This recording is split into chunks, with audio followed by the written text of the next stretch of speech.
ఈరోజు మన ప్రియతమ ముఖ్యమంత్రి ఆంధ్ర రాష్ట్ర ప్రజల ఆశాజ్యోతి గౌరవనీయులు వైఎస్ జగన్మోహన్ రెడ్డి గారి 51వ జన్మదిన సందర్భంగా మా నర్సాపేట వైఎస్ఆర్ కాంగ్రెస్ పార్టీ కార్యకర్తలు నాయకుల తరపున ఆయనకి హృదయపూర్వక శుభాకాంక్షలు తెలియజేస్తున్నాను.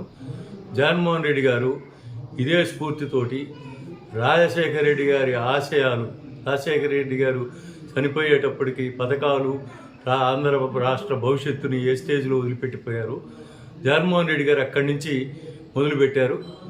రాజశేఖర రెడ్డి గారి పథకాలే కాకుండా రాజశేఖర రెడ్డి గారు ఒక అడుగు ముందేస్తే జగన్మోహన్ రెడ్డి గారు 10 అడుగులు ముందేసి వైఎస్ఆర్ ఆరోగ్యశ్రీ కానీ, అమ్మఒడి కానీ ఏదైతే ప్రామిస్ చేశారో మేనిఫెస్టోలో ఇప్పటికే 4 సంవత్సరాల టైం అప్పటికే 99% మేనిఫెస్టోను పూర్తి చేసి ప్రామిస్ చేయని పథకాలను కూడా చాలా ఇంట్రడ్యూస్ చేసి దేశంలోనే అత్యంత సమర్థవంతమైన ముఖ్యమంత్రిగా నిరూపించుకోబడ్డారు.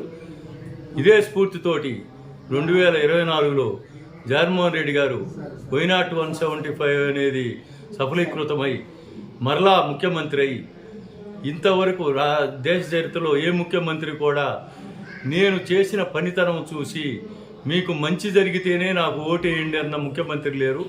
ఆయన కాన్ఫిడెన్స్ లెవెల్స్ ఆ లెవెల్లో ఉన్నాయి. ఖచ్చితంగా ముఖ్యమంత్రిగా మళ్ళీ జగన్మోహన్ రెడ్డి గారు 2024లో 175 సీట్లతోటి గెలిచి ముందు ఇప్పుడు చేసిన కార్యక్రమాలకే కాకుండా విద్య, వైద్యం, వ్యవసాయంలో చాలా పురోగతి సాధించి దేశంలోనే అత్యంత సుదీర్ఘకాలం ముఖ్యమంత్రిగా నిలబడతాడు.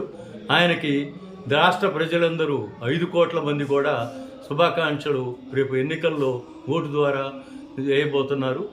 జగన్మోహన్ రెడ్డి గారికి అందరి తరపున మరొకసారి జన్మదిన శుభాకాంక్షలు తెలియజేసుకుంటున్నాం. జై జగన్.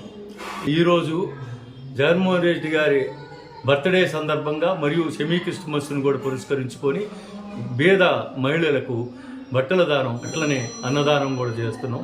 ఈ కార్యక్రమంలో అందరూ కూడా పార్టిసిపేట్ చేసి విజయవంతం చేయవలసిందిగా అందరినీ హృదయపూర్వక ధన్యవాదాలతో తెలియజేసుకుంటున్నాను.